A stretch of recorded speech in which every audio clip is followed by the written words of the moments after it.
Hello, പോളണ്ടിനെ കുറിച്ച് എന്തെങ്കിലും ഒരു അക്ഷരം പറഞ്ഞെങ്കിൽ ഇതാ എനിക്ക് ഇഷ്ടപ്പെടത്തില്ല കേട്ടോ, അങ്ങനെ മിണ്ടരുത്. പിന്നെ എന്നോട് വിശേഷം എല്ലാവർക്കും സുഖമാണ്. ഞാനൊരു കാര്യം പറയാൻ വേണ്ടി വന്നതാണ് കേട്ടോ.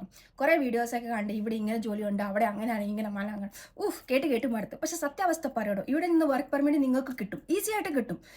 ചില കമ്പനി 21 ദിവസത്തിനടുത്ത് നമുക്ക് വർക്ക് പെർമിറ്റ് അയച്ചു തരും. ചില കമ്പനിക്ക് 3 മാസമൊക്കെ 2 മാസം, ചിലപ്പോൾ 1 മാസം പിടിക്കും. അങ്ങനെ ചെയ്തു, അത് സത്യം നന്നായിട്ട്. ഇവിടെ നിന്ന് നമ്മൾ ഈ പേപ്പർ വർക്ക് എല്ലാം അയച്ചു കഴിഞ്ഞ് ഇന്ത്യ ഏജന്റ് ത്രൂ നിന്ന് നമ്മൾ VFS അപ്പോയിൻമെൻറ്റ് എടുക്കാൻ വേണ്ടി ചിലപ്പോൾ 1 വർഷം, ചിലപ്പോൾ 2 വർഷം, ചിലപ്പോൾ കിട്ടത്തില്ല, ചിലപ്പോൾ 3 മാസം എടുത്ത് കിട്ടും, കിട്ടുന്നുണ്ട്, കിട്ടുന്നില്ല.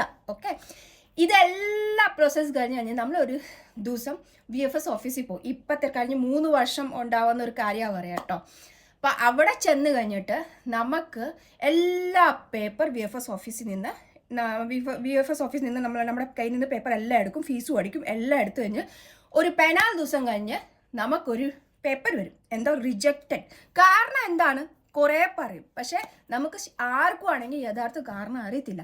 പക്ഷെ ഇതും ഞാൻ പറഞ്ഞേക്കാം, ഒത്തിരി പേർക്ക് കിട്ടുന്നുമില്ല, ചില ആൾക്കാർക്ക് കിട്ടുന്നുമുണ്ട്. ഒരു ഏജൻറെ ഞാൻ സപ്പോർട്ട് പിടിക്കത്തില്ല. ചില ഏജൻറ്റ് നല്ലമാരാണ്, ചില ഏജന്റുമാർ കള്ളന്മാരാണ്. അപ്പം നിങ്ങൾ ചിന്തിക്കണം, പോളണ്ടിൽ വരണം, ജോലി ചെയ്യണം, ഇതെല്ലാം എനിക്ക് ആഗ്രഹം ഉണ്ടായിരുന്നു. ഞാൻ പറഞ്ഞ സമയത്തൊക്കെ പറഞ്ഞ് ഒരു 750 ആയിരുന്നു അപ്പോയിൻമെൻറ്റ് ഫീസ്. ഇപ്പം 30, 40, 50, 25 ആണ്. ഓക്കെ, ഇപ്പം നിങ്ങൾ അറിയുന്ന കാര്യം തന്നെയാണ്. അപ്പം നിങ്ങൾ ഇത് ചിന്തിക്കണം, ഇത് സത്യം തന്നെയാണ്. നമ്മുടെ വിസ പ്രോസസ്സ് ചെന്ന് നമ്മൾ ഇന്ത്യയിൽ നിന്ന് എംബസി വന്ന് നമ്മുടെ കൈ ഒരു പേപ്പർ കിട്ടും. ചില സമയത്ത് കിട്ടും, ചില സമയത്ത് അത് റിജക്റ്റാവും.